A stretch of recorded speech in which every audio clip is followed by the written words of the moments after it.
ఆ దూత చాలా సంతోషంగా ఉన్నారు, ప్రభు నవ్వుతున్నారు, చేయి చాపారు. ఇంతకీ ఆ దూత తెచ్చింది ఏమిటంటే కొన్ని నీళ్లు, చేతిలో కొన్ని నీళ్లు. ఆ నీళ్లు తెచ్చారు దూత. అంటే నీళ్లు ఆయన కలుగు చేసినవే కదా, అది కాదు.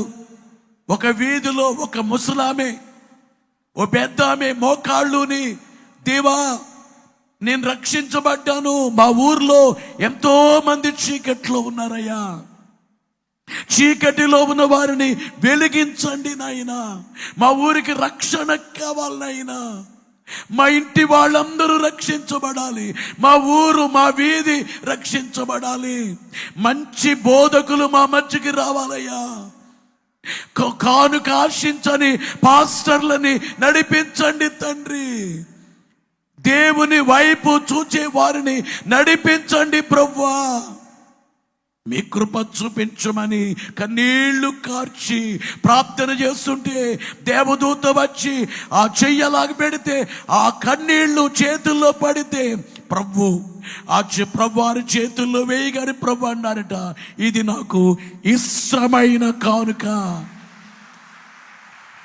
బోలో యేసు మహారాజుకో. నేను మాట నిన్ను అడుగుతున్నా, నీవెప్పుడైనా కానీ దేవునికి ఇష్టమైనది ఇచ్చావా? ఏంటి ఇష్టం? నీవిచ్చే కానుక ఏంటి? 1,00,000 రూపాయలు ఇవ్వాలా, లేకపోతే దేవునికి సొమ్ము ఇవ్వాలి? ఇది నేను అడగట్లేదు.